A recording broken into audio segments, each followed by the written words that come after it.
Hello and welcome back to your own channel name Medico Swami. अभी भी अगर channel को सब्सक्राइब नहीं किया है तो do subscribe it right now, क्योंकि BHMS थर्ड ईयर वाले जैसे आपको पता है कि आपकी एग्जामिनेशन जो है वो पोस्टपोन्ड हो चुकी है, जो भी जुलाई में होने वाली थी।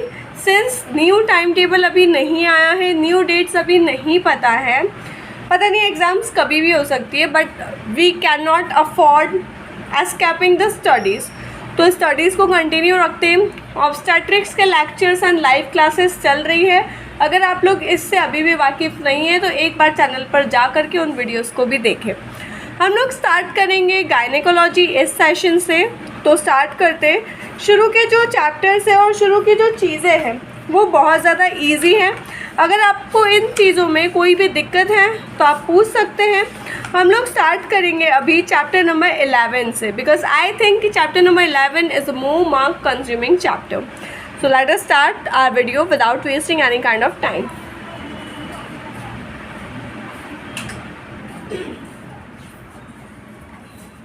शुरुआत करते हैं हम लोग PID से। अगर इसके पहले वाले किसी भी चैप्टर में आप लोगों को कोई भी दिक्कत हो, you can write down there in the comment section below, तो हम लोग एक वीडियो उस पर ले आएंगे। देखो, pelvic infection, acute pelvic infection, pelvic inflammatory disease, अब ये कब कब होती है? फॉलोइंग डिलीवरी एंड अबॉर्शन, किसी गायनेकोलॉजिकल प्रोसीजर के बाद, इंट्रायूटेराइन डिवाइस एंटर करने के बाद, या किसी और इन्फेक्शन की वजह से। तो सबसे पहले हम लोग देखते हैं कि PID है क्या। क्वेश्चन आता है PID से ही। Obs gynae mainly third year एक ऐसा सेशन होता है जिसमें शॉर्ट फॉर्म्स भर भर के आते हैं, तो अच्छे से हम लोगों को शॉर्ट फॉर्म हर किसी के पता होने चाहिए। PID और upper genital tract is a spectrum of infection. Spectrum मतलब क्या? बहुत सारी चीज़ें, बहुत सारे सिम्टम्स, बहुत सारे clinical features. Infection and inflammation, inflammation के 5 साइंस आपको याद होने ही चाहिए: rubor, tumor, calor, dolor and functionalism of upper genital tract. Organs typically involving, अब अपर जेनिटल ट्रैक्ट में क्या क्या आ जाएगा? Uterus, fallopian tube, ovary, pelvic peritoneum और उसके सराउंडिंग स्ट्रक्चर्स। तो ये सारी चीज़ों का इन्फेक्शन और इन्फ्लामेशन मिलकर के बनता है PID। अब रिस्क किस किस को होती है? तो मेंस्ट्रुएटिंग टीनेजर्स को, जिनके मेंसेस अभी चल रहे हैं या अभी आना शुरू हुए हैं, बहुत सारे सेक्सुअल पार्टनर्स हो, जो आजकल के टीन्स में बहुत ज़्यादा कॉमन हो गया है, इसीलिए जो इनफर्टिलिटी के केसेस हैं वो बहुत ज़्यादा बढ़ने लगे हैं due to over use of your sexual powers with multiple persons और different persons. Absence of contraceptive pill use, contraceptive pills use नहीं करना और किसी और तरीके से जो आपका अबॉर्शन है उसको कंडक्ट करना। Previous history of acute PID, या तो इन कारणों की वजह से पहले पेल्विक इन्फ्लामेटरी डिसीज का इन्फेक्शन हुआ। Intrauterine contraceptive users, lower socio economic status. Lower socio economic status इसलिए कंसीडर किया जाता है क्योंकि उस ग्रुप के जो लोग होते हैं वो प्रॉपर हाइजीन मेंटेन नहीं कर पाते, इस वजह से उनमें काफ़ी सारे इन्फेक्शंस बहुत ज़्यादा कॉमन होते हैं। हस्बैंड और सेक्सुअल पार्टनर विथ यूरेथ्राइटिस और सेक्सुअली ट्रांसमिटेड इन्फेक्शन, या तो जो आपका सेक्सुअल पार्टनर है वो, या तो जो आपका हस्बैंड है वो, उसे किसी भी तरह की कोई सेक्सुअल रिलेटेड प्रॉब्लम हो रही हो, गोनोरिया हो, सिफिलिस हो, यूरेथ्राइटिस हो, या कुछ भी प्रॉब्लम हो जो आपको सेक्सुअली ट्रांसमिट हो सकता हो। ठीक है। कॉजेटिव ऑर्गेनिज्म होता है एनारोबिक, ई कोलाई, स्टेफाइलोकोकस, दो नाम आपको हर किसी में याद रखने। एरोबिक में streptococcus, clostridium welchii, clostridium tetani, parasite में ट्राइकोमोनास वजाइनलिस, फंगल में कैंडिडिया एल्बिकेंस, वायरल में हर्पेस सिम्प्लेक्स। अब मोड ऑफ इन्फेक्शन क्या होता है? लिम्फेटिक से। कॉन्टिन्यूटी एंड कॉन्टिग्यूटी मतलब यूट्रस, सर्विक्स, वजाइना, ये सब एक दूसरे से एकदम लिंक है, एक के बाद एक इनका कनेक्शन है। तो continuity of the various organs, जिसकी वजह से जो इन्फेक्शन होता है वो एक ऑर्गन से दूसरे ऑर्गन तक बहुत ज़्यादा इजीली फैल जाता है। ब्लड से और adjacent infected extra genital organ, अगर यूट्रस या वजाइना के आसपास किसी भी ऑर्गन में, यूरिनरी ब्लैडर में, यूरेथ्रा में, रेक्टम में, या एनस में कहीं पर भी कोई इन्फ्लामेशन या इन्फेक्शन है तो वो अफेक्ट करेगा जेनिटल ट्रैक्ट को भी। ये क्वेश्चन 10 मार्क का आता है, इसलिए मैं आपको इतना ज़्यादा एलोबरेटेड तरीके से बता रही हूँ। सेकेंड चीज़, इस क्वेश्चन को इतना बड़ा पढ़ाने का और इतना बड़ा समझाने का कि PID के बहुत सारे केसेस आपको क्लिनिकल लाइफ में देखने को मिलते हैं। Third, being a female doctor you should be more aware of the patients like this, और आपको उसके सिम्टम्स, उसका कॉजेटिव ऑर्गेनिज्म पता होना चाहिए। फोर्थ एंड द फाइनल, कि आपको ये disease as a whole treat करनी है, नॉट ओनली कि ठीक है यूरिन में इन्फेक्शन हो रहा है या यूरिन में बर्निंग हो रही है उसका आप ट्रीटमेंट दे रहे हो, नहीं, actually you have to treat the PID। अभी तक हम लोगों ने देखा मोड ऑफ इन्फेक्शन। पैथोलॉजी में एंडोसल्फिंक्स का इन्फ्लेमेशन होगा, hydrosalpinx, pyosalpinx, tubercular adhesion, pelvic peritonitis, tubular ovarian mass, या तो प्रेजेंट होगा या तो एब्सेंट होगा। अब हम लोग देखते हैं कि सिम्टम्स क्या क्या होंगे। बायलैटरल लोअर एब्डोमिनल पेन, मतलब दोनों साइड लोअर एब्डोमेन में पेन होगा। फीवर, लैसिट्यूड एंड पेन, फीवर रहेगा, वीकनेस रहेगी और बहुत ज़्यादा पेन होगा। इर्रेगुलर, मतलब कभी 8 दिन में, कभी 15 दिन में, कभी 20 दिन में, कभी 2 दिन में वजाइनल ब्लीडिंग रहेगी और वो बहुत ज़्यादा रहेगी। एबनॉर्मल वजाइनल डिस्चार्ज, जिसे हम ल्यूकोरिया कहते हैं, leucorrhoea is an normal vaginal discharge, लेकिन जब वो बहुत ज़्यादा बढ़ जाता है या तो उसमें ऑर्डर आने लगे तो उसे हम लोग ल्यूकोरिया टर्म देते हैं, या एबनॉर्मल वजाइनल डिस्चार्ज। डिस्पैरेयूनिया, डिस्पैरेयूनिया पर एक स्पेसिफिक क्वेश्चन भी आ सकता है 2 से 5 मार्क में। Pain and discomfort in right hypochondrium, sorry, signs क्या क्या रहेंगे, टेम्परेचर बढ़ा रहेगा, एब्डोमिनल एग्जामाइन करेंगे तो लीवर थोड़ा सा एनलार्ज दिखेगा और टेंडरनेस रहेगी। टेंडरनेस का मतलब होता है हाथ लगाने पर दर्द होना। जहाँ जहाँ वर्ड टेंडर यूज हुआ है उसका मतलब यही होता है कि जब आप हाथ लगाओगे तो उस एरिया में दर्द होगा पेशेंट को। वजाइनल एग्जामिनेशन में एबनॉर्मल वजाइनल डिस्चार्ज मिलेगा, यूरेथ्रल मिएटस बहुत ही ज़्यादा कंजेस्टेड दिखेगा, सर्विक्स कंजेस्टेड दिखेगा और टेंडरनेस रहेगी। Discharge culture and sensitivity test करेंगे और ग्राम स्टैनिंग के लिए भेजेंगे। ब्लड में ESR, WBC, RBC, HB और VDRL के लिए एग्जामाइन करेंगे। सोनोग्राफी करवाएंगे, लेप्रोस्कोपी करवाएंगे और कर्डोसिंथेसिस करेंगे। अब डायग्नोसिस, एनाटॉमिकल में फीवर रहेगा, लोअर एब्डोमिनल टेंडरनेस रहेगी, वजाइनल डिस्चार्ज रहेगा, एबनॉर्मल यूट्राइन ब्लीडिंग रहेगी, डीप डिस्पैरेयूनिया रहेगा। माइक्रोबियल डायग्नोसिस अगर करेंगे तो सर्वाइकल और यूरेथ्रल का डिस्चार्ज देखेंगे और सिक्रीशन देखेंगे कि बल्बो यूरेथ्रल ग्लैंड्स जो होती है, जो वजाइना को हेल्दी मेंटेन करती है, उसका सिक्रीशन में क्या चेंजेस आए हैं। अब अगर PID नहीं है और ये सारे सिम्टम्स आ रहे हैं तो PID के अलावा क्या क्या हो सकता है। अपेंडिसाइटिस, क्यों? क्योंकि अपेंडिसाइटिस में भी लोअर एब्डोमेन में पेन होता है, लेकिन इसको डिस्टिंग्विश ऐसे करेंगे कि अपेंडिसाइटिस में सिर्फ और सिर्फ राइट साइडेड पेन होता है, उसका रिफर्ड पेन जाता है मैकबर्नस पॉइंट तक, और PID में दोनों ही क्वाड्रेंट ऑफ लोअर एब्डोमेन में पेन है। एंडोमेट्रियोसिस, एंडोमेट्रियोसिस का पेन भी ऐसा ही होता है, लेकिन एंडोमेट्रियोसिस का most of the pain uterine region में होता है और अम्बाइलिकल से नीचे वाले हिस्से में होता है, उससे ऊपर वाले हिस्से में कभी नहीं होगा। डायवर्टिकुलाइटिस, डायवर्टिकुलाइटिस का पेन स्मॉल इंटेस्टाइन वाले एरिया में ही होगा। हैमरेज और रप्चर ऑफ ओवेरियन सिस्ट, ये बात किया गया है वजाइनल डिस्चार्ज या एबनॉर्मल यूट्राइन ब्लीडिंग के केस में। Torsion of ovarian pedicle and disturbed ectopic pregnancy, ectopic pregnancy वाला पॉइंट दोनों चीज़ों में कंसीडर कर लेंगे हम लोग कि उसका जो एब्डोमेन में पेन है वो भी एक्टोपिक प्रेगनेंसी में आ सकता है, और जो एबनॉर्मल ब्लीडिंग हो रही है वो भी एक्टोपिक प्रेगनेंसी की वजह से हो सकती है। तो अब हमने देखा कि क्या अगर PID नहीं है तो इन सिम्टम्स में और क्या क्या हो सकता है। तो आपका एक क्वेश्चन और प्रिपेयर हो गया कि अगर आपको अपेंडिसाइटिस नहीं पढ़ के गए हो या ओवेरियन सिस्ट नहीं पढ़ के गए हो तो आप नाम चेंज करके ऐसे की ऐसी हेडिंग्स में ये सब कुछ लिख सकते हो। Got it. कॉम्प्लिकेशन की बात करेंगे तो इमीडिएट में पेल्विक पेरिटोनाइटिस, सेप्टिसेमिया, लेट में dyspareunia, CPI, pyosalpinx, infertility, hydrosalpinx, chronic pelvic pain और CPI। क्रॉनिक पेल्विक इन्फ्लेमेशन और infection.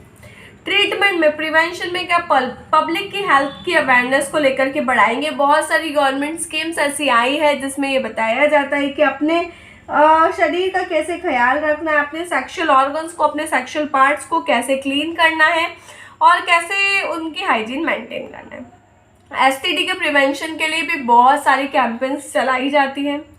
Liberal use of contraceptive, मतलब कॉन्ट्रासेप्टिव हर किसी को यूज़ करने चाहिए, हर किसी के पास अवेलेबल होने चाहिए और हर किसी को उसका नॉलेज होना चाहिए कि कैसे यूज़ करना है। Routine screening of high risk population, हमें अगर एक पर्टिकुलर, जो हम लोग फाइनल ईयर में पढ़ते हैं कम्युनिटी ऑफ मेडिसिन या प्रिवेंटिव एंड सोशल मेडिसिन, उसमें हम यही पढ़ते हैं कि अगर आपको एक पर्टिकुलर गांव के एक पर्टिकुलर एरिया में, जैसे इंदौर है एक एरिया, इंदौर के अगर मालवा मिल एरिया में आपको एक महीने में अगर पीआईडी के 4 से 5 केसेस मिल रहे हैं, then you have to go to that area, inform to the government, और उस पर्टिकुलर एरिया के लिए आपको स्क्रीनिंग करनी है। आपको देखना है कि उसमें और भी कितने लोग हैं जिनको ऑलरेडी इन्फेक्शन हो रहा है लेकिन वो किसी भी ट्रीटमेंट को नहीं ले रहे हैं या कोई ट्रीटमेंट लेना नहीं चाह रहे हैं। तो that is means by routine screening of high risk population. तो अब प्रिंसिपल ऑफ थेरेपी क्या होगा कि भाई हम क्यों कर रहे हैं इतना सब कुछ? इन्फेक्शन को कंट्रोल करने के लिए, इनफर्टिलिटी को कंट्रोल करने के लिए और री इन्फेक्शन ना हो उसके रोकथाम और बचाव के लिए। आउट पेशेंट एंटीबायोटिक्स में देंगे हम लोग सेफ्रिएक्सोन, मेट्रोनिडाजोल और डॉक्सीसाइक्लिन।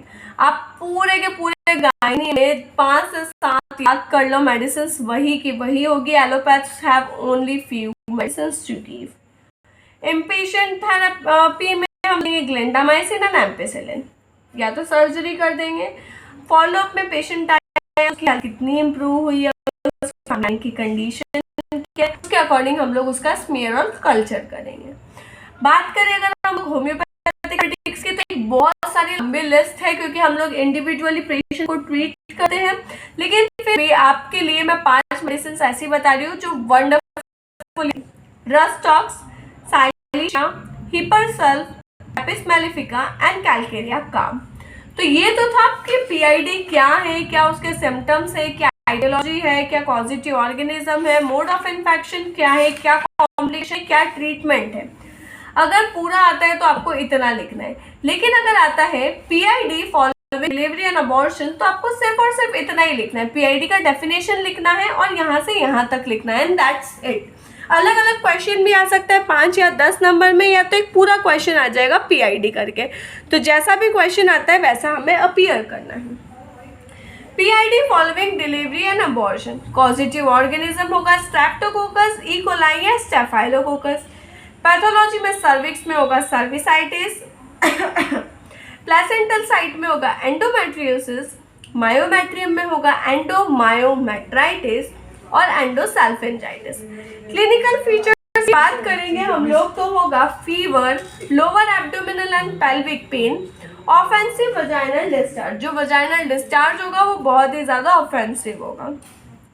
साइंस में बात करेंगे तो वजाइनल एग्जामिनेशन बहुत ज़्यादा पेनफुल होगा क्योंकि डिलीवरी और अबॉर्शन के बाद में ऑलरेडी वहाँ सेंटिएंट नर्व होती है जिसमें पेन बहुत ज़्यादा होने लगता है, और अगर उसके बाद किसी भी तरीके का जेनिटल ऑर्गन में इन्फ्लेमेशन या इन्फेक्शन हुआ है तो वो और ज़्यादा पेनफुल होगा। डिस्चार्ज जो रहेगा वो ऑफेंसिव रहेगा, यूट्रस बहुत ज़्यादा टेंडर रहेगा और वहाँ बहुत ज़्यादा पेन होगा। कॉम्प्लिकेशन में shock, oliguria, anuria, disseminated intravascular coagulation, tubo ovarian abscess, peritonitis, salpingitis, ये सारी कॉम्प्लिकेशंस बनी रहेगी। अब ट्रीटमेंट में क्या करेंगे? Prevention to maintain antiseptic to avoid traumatic and difficult vaginal delivery. कई बार ऐसा होता है कि कुछ नर्सेस या कुछ स्टाफ जो होता है गायनी का वो इतना ज़्यादा एक्सपर्ट नहीं होता है, जिसकी वजह से फीमेल को ड्यूरिंग डिलीवरी कुछ चोट लग जाती है या कुछ ट्रॉमा हो जाता है जिसकी वजह से भी पीआईडी हो जाता है, या तो जितने भी इंस्ट्रूमेंट्स यूज़ हो रहे हैं वो प्रॉपरली स्टेराइल नहीं है। Encourage family planning and prophylactic antibiotics का यूज़ करना है। इन्वेस्टिगेशन में क्या करेंगे? Blood, HB, WBC, urine including culture, USG. Antibiotic में देंगे gentamicin, clindamycin and metronidazole. Pelvic infection following gynaecological procedure, कोई भी गायनिकोलॉजिकल प्रोसीजर की है किसी भी चीज़ के लिए, for an example PCOD PCOS के लिए सॉरी, या किसी चीज़ के रिमूवल के लिए, जैसे यूट्रैक्टोमी किया या ट्यूबेक्टोमी किया, तो उसके बाद अगर पीआईडी हुआ है तो उसे हम लोग रखेंगे PID following gynaecological procedure. E coli, bacteroides और फ्रेजिलिस इसका कॉजिटिव ऑर्गेनिज्म है। पैथोलॉजी में क्या होगा, इन्फेक्टेड हेमाटोमा, उसके बाद सेल्यूलाइटिस, उसके बाद वो एब्सिस बन जाएगा, वो स्प्रेड होगा और पेल्विक सेल्यूलाइटिस फॉर्म करेगा, या तो थ्रोम्बोफ्लेबाइटिस हो सकता है या ट्यूबुलो ओवेरियन मास तक वो जा करके और फिर वहाँ से बड़ा वाला इन्फेक्शन फैलाएगा। क्लिनिकल फीचर्स में रहेगा फीवर, लोअर एब्डोमिनल और पेल्विक पेन। पर वजाइनल एग्जामिनेशन में हमें मिलेगा जो डिस्चार्ज रहेगा वो बहुत ज़्यादा ऑफेंसिव रहेगा, वजाइना बहुत ज़्यादा टेंडर रहेगी, हाथ नहीं जाएगा। 2 फिंगर टेस्ट भी अगर करेंगे तो फॉर्निक्स से ही हमें पेशेंट की चिल्लाने की आवाज़ आएगी। Treatment, cleaning of vagina with antiseptic lotion, metronidazole and ceftriaxone. PID following IUCT, किसी भी तरीके का अगर कॉपर टी या लेवेंटॉल लगाया है उसके बाद में अगर किसी तरीके का इन्फेक्शन हुआ है तो हम लोग उसे ग्रुप करेंगे पीआईडी फॉलोइंग आईयूसीटी में। IUCT is one of the iatrogenic cause of PID. 2 से 10% केसेस होते हैं और नल्ली पैराई में ये केसेस ज़्यादा देखने को मिलते हैं। और अगर किसी को एक्यूटली पहले प्री एग्जिस्टिंग पीआईडी रहा है और उसके बाद उन्होंने किसी भी तरीके का इम्प्लांट करवाया है आईयूसीटी, तो उनमें चांसेस है इन्फेक्शन दोबारा होने के। The bacteria may be carried out from cervix into the endometrium during insertion. और सर्विक्स में अगर इन्फेक्शन है तो इंसर्शन के दौरान वो सर्विक्स से लेकर के तो यूट्रस तक जा सकता है। और डॉक्टर्स को यही सजेशन दिया जाता है कि या तो नली पैराई में आप इंसर्ट ही ना करो, उन्हें कोई और आप वे बता दो जिससे वो बेबी प्लानिंग कर सके या रोक सके, और या तो फिर जिनको भी पहले पीआईडी हो चुका है उनको वापस से ना हो इसके लिए आप इंसर्ट करो ही मत। तो ये था एक्यूट पीआईडी, उसके बाद following delivery and abortion, uterine infection, IUCT और गायनिकोलॉजिकल प्रोसीजर। अब बात करते हैं क्रॉनिक पीआईडी। क्रॉनिक पीआईडी हो सकता है एक्यूट पीआईडी के बाद, लो ग्रेड इन्फ्लामेशन या लो ग्रेड इन्फेक्शन के बाद, ट्यूबुलर इन्फेक्शन के बाद। मोस्टली ये असिम्टोमेटिक ही होता है, लेकिन अगर सिम्टम्स आते भी हैं तो क्या आते हैं, क्रॉनिक पेल्विक पेन जो पीरियड्स के पहले बढ़ जाता है, dyspareunia, congestive dysmenorrhoea, lower abdominal pain, menorrhagia, polymenorrhagia, infertility या constant offensive vaginal discharge. Abdomen examine करेंगे तो टेंडरनेस मिलेगी इलियक फोसा के यहाँ पे और टेंडर पेल्विक मास मिलेगा। इन्वेस्टिगेशन सेम रहेगा ब्लड और यूरिन के लिए। मैनेजमेंट में हम लोग करेंगे जनरल में improvement of general health, anaemia and analgesic देंगे, जैसे हम पेन रिलीवर भी दे सकते हैं। स्पेसिफिक में आईयूसीटी अगर लगाई हुई है तो उसे निकालना है। मेडिसिन हम लोग देंगे doxycycline, tetracycline and cephalosporin. Surgery में लैप्रोस्कोपी या लैप्रोटॉमी करेंगे। अगर इसके बाद भी सिम्टम्स रह रहे हैं या एक्यूटली बढ़ रहे हैं और पेल्विक मास बढ़ रहा है और इनफर्टिलिटी नहीं जा रही है तो हम लोग सर्जिकली उस लीजन को या उस एरिया को रिमूव कर देंगे। आई होप ये सेशन आप लोगों के लिए यूज़फुल रहा होगा, और अगर आप चैनल के साथ बने रहते हैं तो हम लोग धीरे धीरे सारी चीज़ें पढ़ेंगे। This are my notes, I have studied through this only, और मैंने बहुत ही स्पेसिफिक पॉइंट्स से नोट्स बना रखे हैं। जैसे कि आप देख सकते हैं इनफर्टिलिटी भी एक बहुत बड़ा बहुत कॉम्प्लिकेटेड टॉपिक है, लेकिन उसको भी इतना शॉर्ट करके और इजी में बना रखा है। तो if you are interested you can go through each and every part. अगर आपको नोट्स चाहिए तो आप नोट्स बुलवा सकते हैं, नहीं तो हम लोग चैनल पर तो जितना हो पाता है हमसे उतनी हेल्प कर ही रहे हैं, लेकिन अगर चीज़ें आपके पास होती है तो आप और ज़्यादा इजीली पढ़ पाओगे। So wish you very best of luck for your examination. I hope this was very useful and easy for you. आगे ऐसी और वीडियो के लिए चैनल को सब्सक्राइब करके ज़रूर रखें।